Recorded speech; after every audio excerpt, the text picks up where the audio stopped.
নমস্কার বন্ধুরা, আমার রান্নাঘরে আপনাদের সবাইকে স্বাগত। আজ আমার রান্নাঘরে বানানো হচ্ছে এই বছরের প্রথম সজনে ডাঁটা। সাইজটা ঠিক এই রকম, খুব পাতলাও না মোটাও না। এই রকম ডাঁটাগুলো খেতে ভালো লাগে, তবে প্রত্যেকটা সবজি আমি একই সাইজের কেটেছি। এক সাইজের কাটলে সেদ্ধ হয় খুব তাড়াতাড়ি। দেখছেন যেরকম ডাঁটা সেরকম এগুলো, আর সেই রকম লম্বা বেগুন। আর নিয়েছি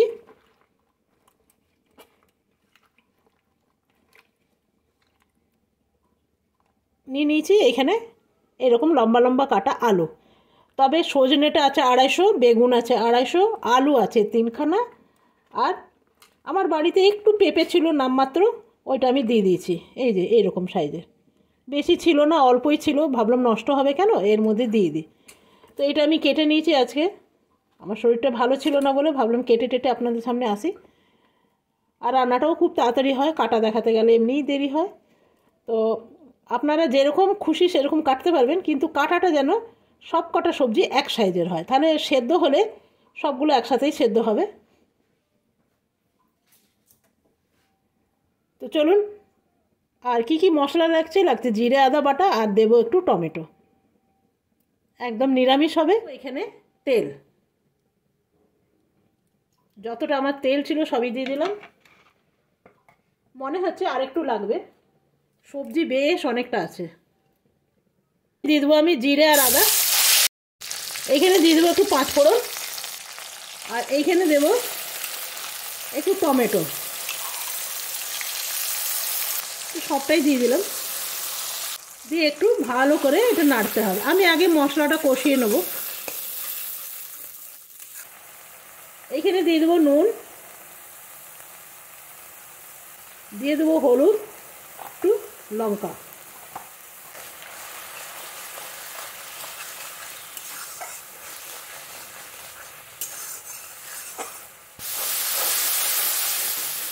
দেখুন এটা ভাজা ভাজা হয়ে গেছে। এরপর আমি এগুলো দিয়ে দেবো।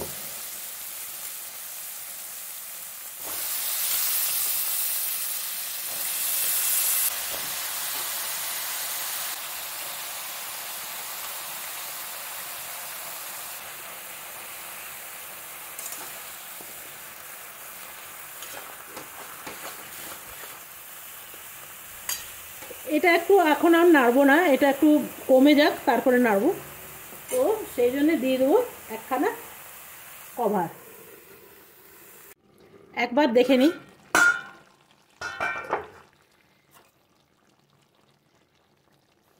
সজনে ডাঁটা যা সুন্দর গন্ধ বেরিয়েছে না, আলুগুলো একদম সেদ্ধ হয়নি, আর ডাঁটাটাও সেদ্ধ হয়নি। তবে আর আমি জল দেব না, বেগুন থেকে সজনে থেকে অনেক জল বেরিয়েছে। আর একটু কভার দিয়ে দিলাম। তো দেখুন এটা এরকম মাখা মাখা হবে। আর এটার মধ্যে কোনো কাশ্মীরি লঙ্কা দিলাম না। কাশ্মীরি লঙ্কাটা দিলে না একটু লাল লাল হয়ে যায়, তো এটা মাছ মাংসতেই ভালো লাগে। এমনি নিরামিষ তরকারি যেগুলো সবুজ জাতীয় জিনিস না, ওর মধ্যে দিলে ভালো লাগে না, তো সেই জন্য দিলাম না। আর একদম রেডি হয়ে গেছে, চলুন এটা নামিয়ে নিই। আলুগুলো দেখছেন একদম গলে ভেঙে গেছে,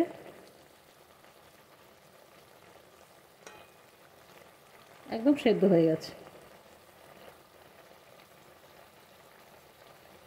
এই যে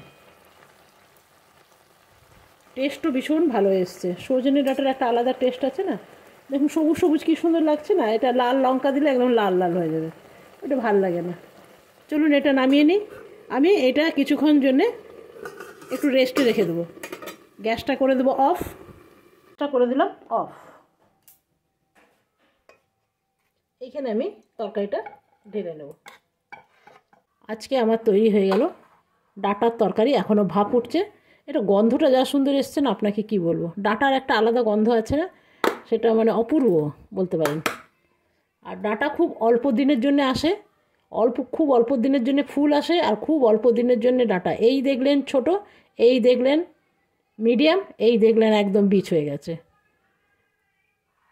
যত খুশি মনের সুখে ডাঁটা খান। ডাঁটা পোস্ত, এইরকম পাঁচমিশালি সবজি দিয়ে ডাঁটা, মাছ দিয়ে ডাঁটা, যেমন খুশি তেমন খান। আর আমার রেসিপিটা যদি ভালো লাগে তাহলে আপনারাও এভাবে বানিয়ে খেয়ে দেখতে পারেন, আশা করি ভালো লাগবে। আজকের মতন ভিডিওটা এখানেই শেষ করলাম, কালকে আসবো নতুন ভিডিও নিয়ে। আপনারা সকলে ভালো থাকবেন, সুস্থ থাকবেন। Thank you, bye by.